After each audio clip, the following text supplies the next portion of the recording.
ये कहानी है जंगल में रहने वाले एक ठग की दो बेटियों की, जो जंगल से गुजरने वाले मुसाफिरों को छल कपट से लूटकर उनका कत्ल कर देती। पर फिर एक दिन एक ऐसा मुसाफिर आया जिससे उन सब की जिंदगी बदल गई। एक गुस्सैल राजा ने अपने पुत्र के किसी दोष के कारण उसे देश निकाला दे दिया। राजकुमार ने दुखी मन से अपने गुजारे के लिए 4 लाल और कुछ स्वर्ण भी अपने साथ ले लिए और भरे हृदय से अपने पिता का महल छोड़ दिया। चलते चलते वो जब शहर से कुछ दूर पहुंचा तो उसे एक साधु का आश्रम दिखाई दिया। राजकुमार उस साधु को दंडवत प्रणाम करके एक तरफ बैठ गया। जब साधु ने उसकी मायूस शक्ल और देह पर कीमती वस्त्र देखे तो साधु ने उससे पूछा, बच्चा तुम कौन हो और यहाँ कैसे आए? राजकुमार बोला, महाराज मैं राजा चंद्रगुप्त का पुत्र महेंद्रगुप्त हूँ। मुझे मेरे पिता ने देश निकाला दे दिया है, इसीलिए मैं परदेश जा रहा हूँ। रास्ते में आपका आश्रम दिखाई दिया तो मेरे मन में आया कि आपके भी दर्शन करता चलूं। साधु ने महेंद्रगुप्त की बात सुनकर कहा, वत्स तुम नेक इंसान हो और परदेश जा रहे हो, इसलिए मैं तुम्हें 4 बातें बताता हूँ। तुम उन बातों पर अमल करना। परदेश में ये बातें तुम्हारे अवश्य ही काम आएंगी। पहली यह कि परदेश में एक से भले 2 होते हैं। दूसरी यह कि परदेश में दूसरे के हाथ का बना खाना मत खाना। अगर खाना भी पड़े तो पहले किसी जानवर को खिला देना। तीसरी बात यह कि परदेश में किसी दूसरे की बिछाई हुई चारपाई पर मत सोना। अगर सोना भी हो तो पहले बिस्तर को अच्छी तरह झाड़ लेना। चौथी बात यह कि यदि कहीं शत्रुओं के फंदे में फंस जाओ तो जहाँ तक हो सके नरमी और ज्ञान की बातें सुनाकर अपना उद्देश्य प्राप्त करना। साधु ने कहा, मेरी ये 4 बातें हमेशा याद रखना। साधु की बातें सुन साधु को प्रणाम कर राजकुमार परदेश चल पड़ा। जब चलते चलते बहुत दिन बीत गए तो वह एक जंगल में पहुंचा। वहां उसने देखा कि एक चील एक कछुए के बच्चे को लेकर उड़ी जा रही है। संयोगवश बच्चा उस चील के पंजे से निकलकर गिर गया। महेंद्रगुप्त ने कछुए के तड़पते हुए बच्चे को देखा तो उसे बड़ी दया आई। उसने मन में सोचा कि इस बच्चे को पालना चाहिए। इस बच्चे को पालने से 2 बातें होंगी। पहली तो यह कि इस बच्चे के प्राण बच जाएंगे और दूसरी यह कि साधु द्वारा कही गई पहली बात भी पूरी हो जाएगी कि सफर में 1 से भले 2 होते हैं और इससे बातें करते हुए दिन भी आसानी से बीतेंगे। यह सब सोचकर महेंद्रगुप्त ने बच्चे को अपने साथ ले लिया। अब सफर में उसके साथ वह कछुए का बच्चा भी हो लिया। कुछ दिन के सफर के बाद राजकुमार को एक अच्छा सा स्थान दिखाई पड़ा। उस स्थान पर पहुंचकर उसने कुछ खाया पिया और फिर कछुए के बच्चे से बोला, तुम यहाँ बैठे रहना, मैं जरा थोड़ी देर सो लूं। यह कहकर महेंद्रगुप्त एक पेड़ के नीचे सो गया। उसी पेड़ के ऊपर एक सांप और एक कौवा रहते थे। उन दोनों का यह दस्तूर था कि जब कोई मुसाफिर उस पेड़ के नीचे ठहरता तो सांप उसे डस लेता और कौवा उसकी आंखें निकाल लेता। नाग ने जब सोते हुए मुसाफिर को देखा तो पेड़ के नीचे उतरा और राजकुमार को डस लिया। सांप के डसते ही तुरंत राजकुमार के प्राण पखेरु उड़ गए। कुछ देर में जब कछुए की नजर महेंद्रगुप्त पर पड़ी तो वह उसे मरा देखकर बहुत घबराया और महेंद्रगुप्त के ऊपर बैठकर रोने लगा। तभी कौवा भी पेड़ से नीचे उतरा और ज्यों ही उसने महेंद्रगुप्त की आंखें निकालनी चाही, त्यों ही कछुए ने झपटकर कौवे की गर्दन को मुंह से पकड़ लिया। कौवे ने बहुत जोर लगाया मगर कछुए ने उसे नहीं छोड़ा। तब कौवे ने सांप को पुकारा। कौवे की आवाज सुनकर सांप आ गया। उसने बड़े जोर से कछुए की पीठ पर डंक मारा, परंतु कछुए ने अपना मुंह भीतर कर लिया। सांप ने कई बार कछुए की पीठ पर डंक मारा, किंतु हर बार कछुआ अपना मुंह अंदर कर लेता। जब सांप का कछुए पर बस नहीं चला तो उसने कछुए से प्रार्थना की कि तुम मेरे मित्र को छोड़ दो। यह सुनकर कछुआ बोला, नहीं, तूने मेरे मित्र को डसा है, अब मैं भी तेरे मित्र की जान लूंगा। तू मेरे मित्र को छोड़ दे तो मैं तेरे मित्र को जीवित कर दूंगा। यह कहकर सांप ने काटी हुई जगह पर मुंह रखकर महेंद्रगुप्त के शरीर से विष खींच लिया और बोला, अब तो मेरे मित्र को छोड़ दे। कछुए ने जब राजकुमार को देखा कि उसे थोड़ा होश आ रहा है और उसका जहर उतर रहा है तो उसने कौवे को छोड़ दिया। जब महेंद्रगुप्त को होश आया तब कछुए ने उसे सांप के डसने का सारा हाल सुनाया। कछुए की बात सुनकर तुरंत महेंद्रगुप्त के मन में साधु की बताई पहली बात खटकी। सोचा, साधु की एक बात तो काम आई कि 1 से भले 2 होते हैं। मन ही मन उसने साधु को धन्यवाद दिया और आगे बढ़ चला। चलते चलते कुछ दिनों के बाद जब वे समुद्र के किनारे जा पहुँचे तब कछुए के बच्चे ने कहा, मित्र, मेरा देश आ गया है। यदि तुम कहो तो मैं अपने माता पिता से मिलाऊं। उनसे बिछड़े बहुत दिन हो गए हैं, वे बहुत दुखी होंगे। महेंद्रगुप्त ने उसे जाने की आज्ञा दे दी और स्वयं रात को वहीं समुद्र के किनारे उस जंगल में ठहर गया। जिस जंगल में राजकुमार ठहरा हुआ था उसी जंगल में वहाँ से कुछ दूर ही एक ठग का परिवार रहता था। ठग के 2 लड़कियां और 4 बेटे थे। उसकी बड़ी बेटी ज्योतिष विद्या जानती थी। जब भी कोई राहगीर, कोई यात्री उस जंगल से गुजरता और उसके पास कुछ कीमती होता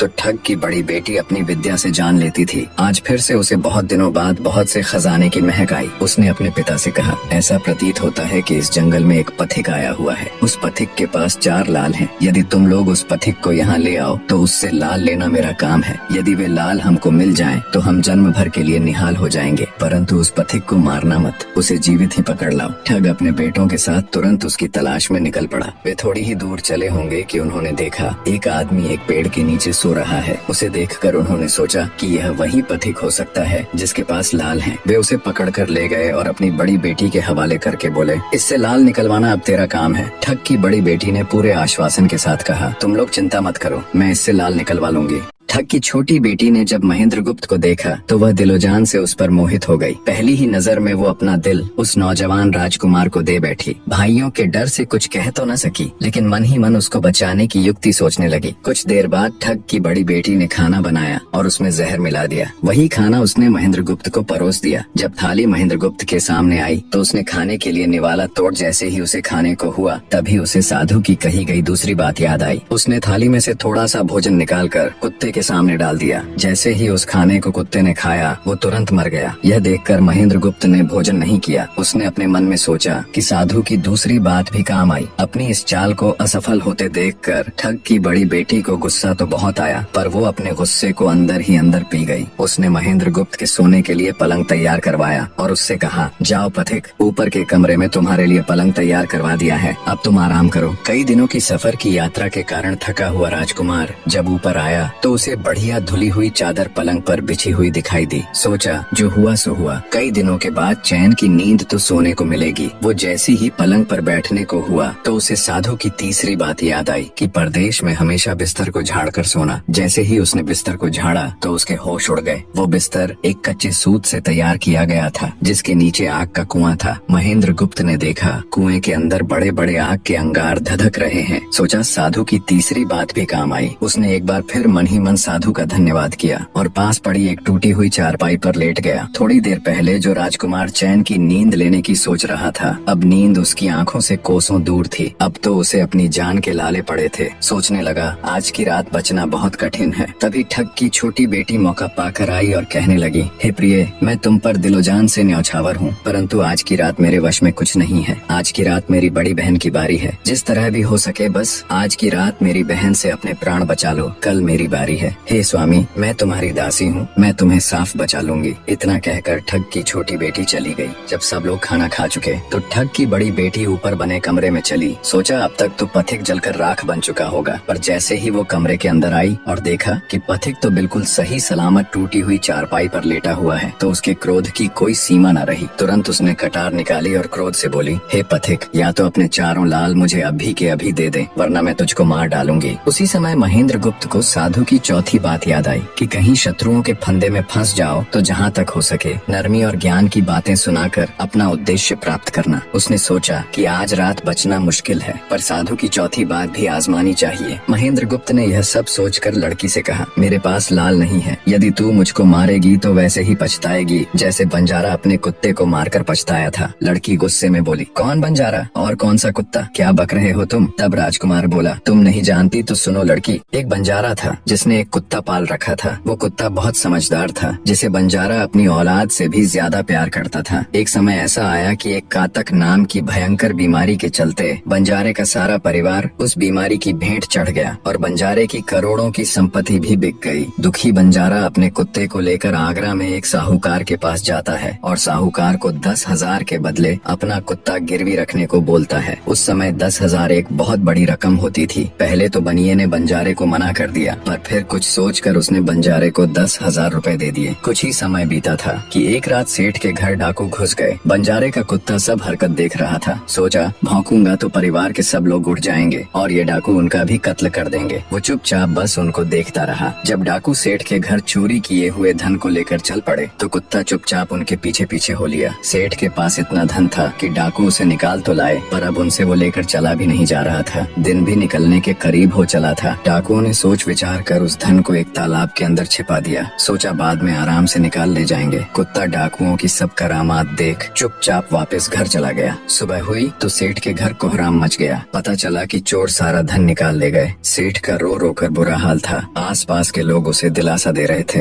सेठ ने रोते रोते कहा, मैंने सुना था बंजारे का कुत्ता बहुत समझदार है, पर ये नमक हराम तो एक बार भौंका तक नहीं। तभी बंजारे का कुत्ता उस सेठ की धोती पकड़कर खींचने लगा। कुत्ते की हरकत देख पास खड़े एक समझदार व्यक्ति ने सेठ से कहा, सेठ जी, ये कुत्ता कुछ कहना चाहता है, हमें इसकी सुननी चाहिए। और सभी लोग कुत्ते के पीछे पीछे हो लिए। सबको लेकर कुत्ता उसी तालाब के पास पहुंच गया जहां रात को डाकुओं ने सारा धन छिपाया था, और तालाब में घुसकर अशर्फियों से भरी थैली अपने मुंह में दबाकर बाहर आया। तुरंत सेठ के नौकर उस तालाब में कूद गए और चोरी किया हुआ सारा धन बरामद कर लिया। सब देख सेठ आंखों में अश्रु लिए कुत्ते से कहता है, मुझे माफ कर देना, मैंने तुम्हें बहुत बुरा भला कहा। सेठ ने वही कागज मंगवाया और बंजारे के नाम चिट्ठी लिखी, भाई बंजारे, तेरे कुत्ते ने मेरे 10,000 पूरे कर दिए। मैं तेरे कुत्ते को तेरे पास भेज रहा हूँ। अगर तुझे और भी 10, 20, 50 हजार की जरूरत हो तो मेरे पास आकर ले जाना। इतने समझदार कुत्ते को मेरे पास छोड़ने के लिए तहे दिल से तुम्हारा धन्यवाद। बनिया चिट्ठी कुत्ते के गले में टांग उसे नम आँखों से विदाई देता है। कुत्ता घूमता घूमता जब 4-5 दिन बाद बंजारे के पास पहुँचता है तो कुत्ते को आता देख बंजारे के तन बदन में आग लग जाती है। कहता है, मैं तुझे बनिए के पास गिरवी रख कर आया था और तू वहाँ से भाग आया। तूने मेरी बेइज्जती करवा दी। गुस्से में अंधा हुआ बंजारा तुरंत पिस्तौल निकाल कुत्ते को गोली मार देता है और सिर पकड़कर वहीं बैठ जाता है। कुछ देर बाद जब उसकी नजर कुत्ते के गले में टंगी हुई पर्ची पर पड़ी तब बंजारा वो पर्ची निकाल उसे पढ़ता है। पर्ची पढ़ते ही बंजारा फट पड़ता है। वो दहाड़े मार मार खून के आंसू रोता है। पर अब भला क्या हो सकता था। बंजारे की कहानी सुना महेंद्र गुप्त ठग की बेटी से कहता है, एक और कहानी सुनो लड़की।